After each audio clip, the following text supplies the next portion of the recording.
अस्सलाम वालेकुम friends, welcome back to my channel. I hope आप सब खैरियत से होंगे और दुआ करती हूँ कि आप सब अपने प्यारों के साथ एक सेहतमंद ज़िंदगी गुजार रहे हों। टिप्स एंड ट्रिक्स होती हैं हमारी डेली लाइफ को आसान बनाने के लिए और हमारे प्रॉब्लम्स का हल करने के लिए। तो ऐसी ही कुछ टिप्स एंड ट्रिक्स आज आपके लिए लेकर हाजिर हुई हूँ। उम्मीद करती हूँ आज की वीडियो आपको पसंद आएगी, तो बिना स्किप किए आज की वीडियो देखिएगा। बढ़ते हैं आज की वीडियो की तरफ। तो चूल्हा जलाते हैं हम, माचिस की तीली जलाते हैं और चूल्हा जलाने के बाद हम तीली को फेंक देते हैं, कभी इधर काउंटर पर और कभी चूल्हे के ऊपर। इधर उधर बिखरी हुई पड़ी होती हैं जो कि बुरी लग रही होती हैं, हमें खुद भी अच्छा नहीं लग रहा होता जब हम किचन में जाते हैं, और देखने वाले को तो यकीनन बुरा ही लगेगा। तो इसके लिए बड़ा ज़बरदस्त सा आइडिया लाई हूँ कि हमें क्या करना है कि 2 ले लेने हैं माचिस के बॉक्स। एक माचिस के बॉक्स को हमने रखना है भरा हुआ, फुल होना चाहिए, और एक होना चाहिए खाली। अब हमने क्या करना है कि इसके बाद ले लेनी है double sided tape. Double sided tape को हमने काट लेना है माचिस की लंबाई के बराबर का। अब हमने एक साइड पर इसको, जो भरी हुई माचिस है उस पर इसको पेस्ट कर देना है इस तरह से। उसकी बैक साइड पे हम डबल साइडेड टेप को चिपका देंगे। अब हमने क्या करना है कि दूसरी तरफ से रिमूव करके डबल साइडेड टेप का स्टिकर और दूसरी माचिस को भरी हुई माचिस की बैक साइड पर चिपका देंगे। ऊपर नीचे रख देंगे इनको और आपस में अच्छी तरह से ज्वाइंट कर देंगे। ये बहुत अच्छी तरह से आपस में जुड़ जाएगी डबल साइडेड टेप की मदद से। तो अब हमने क्या किया कि जब भी माचिस जलाई तो ऊपर वाली बॉक्स से निकाली माचिस की तीली, जलाने के बाद उसको बुझा दिया, और बुझाने के बाद हमने नीचे वाली जो खाली डब्बी है जो बॉक्स से नीचे वाला, उसमें हमने वो जली हुई तीली रख देनी है। तो इस तरह से हमारी जो तीलियाँ इधर उधर गिरेंगी भी नहीं और किचन भी हमारा साफ़ सुथरा रहेगा और ये पड़ी हुई भी बुरी नहीं लगेंगी। तो है ना ज़बरदस्त। रोटी बनाने लगें तो किसी भी किस्म की शीट का इस्तेमाल लाजमन किया करें काउंटर टॉप के ऊपर। मेरे पास ये सिलिकॉन का मैट है, मैं इसका यूज़ करती हूँ। अगर आपके पास ये सिलिकॉन का मैट नहीं है तो आप एक साफ़ सुथरा सा कपड़ा इसी पर्पज़ के लिए रख लें। जब भी रोटी बनानी हो ये कपड़ा बिछाएं ताकि आपका काउंटर टॉप बिल्कुल भी डस्टी ना हो, मैसी ना हो। आप रोटी के बनाने के बाद इसको रिमूव करेंगे तो आपका काउंटर टॉप साफ़ रहेगा। अब यहाँ तो इस तरह की प्लास्टिक शीट्स भी हमारे सभी के घरों में होती है, तो आप इस तरह की शीट्स का भी इस्तेमाल कर सकते हैं।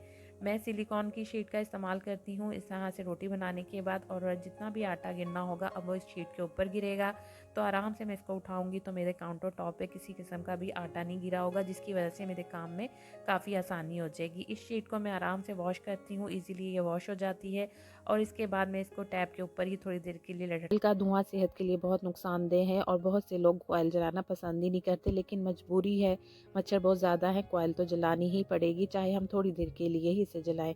तो ऐसा कौन सा तरीका अपनाया जाए कि थोड़ी देर जलने के बाद ये कोयल जो है खुद ब खुद ही बुझ जाए, हमें उठकर उससे बुझाना ना पड़े। तो इसके लिए हम फॉइल पेपर का एक छोटा सा पीस ले लेंगे और इसे इस तरह से 2 से 3 दफ़ा फोल्ड कर लेंगे। अब जहाँ तक हमने कोयल को जलाना है वहाँ पर हम इस फॉइल पेपर के पीस को अच्छी तरह से कॉइल के ऊपर लपेट देंगे। बहुत से घरों में इसे पूरी रात के लिए नहीं जलाया जाता है, इसलिए कि इसका धुआं जो है वो गले को डिस्टर्ब करता है और सेहत के लिए भी अच्छा नहीं समझा जाता। तो हमेशा कॉइल स्टैंड को रखने के लिए आप स्टील की इस तरह की कोई बेकार प्लेट का यूज़ किया करें। प्लास्टिक की प्लेट को आपने यूज़ नहीं करना, ताकि जितनी भी ऐश है वो इस स्टील की प्लेट में गिरती रहेगी। अब हमने कॉइल को जला दिया है और जहाँ पर फॉइल पेपर लगा हुआ है वहाँ आकर ये खुद ब खुद ही बंद हो जाएगी और इसकी सारी राख जो है वो इस स्टील की प्लेट में गिरती रहेगी।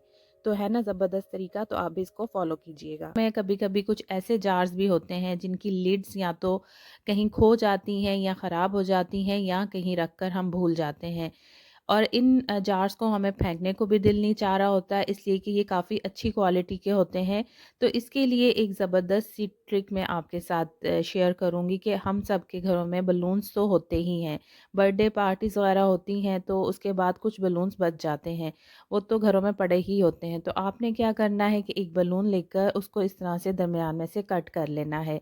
इसके बाद जो नीचे वाला पार्ट होगा उस बलून का, उसको हमने एज अ कैप इस जार के ऊपर फिक्स कर देना है। तो आप देखेंगे कि ये बड़ा इजीली इसके ऊपर फिक्स भी हो जाएगा और बड़ा टाइटली फिक्स होगा, ऐसे लगेगा कि जैसे परफेक्ट इसी के लिए बना है। तो ये एक ज़बरदस्त सी लिड हमने इसकी तैयार कर ली।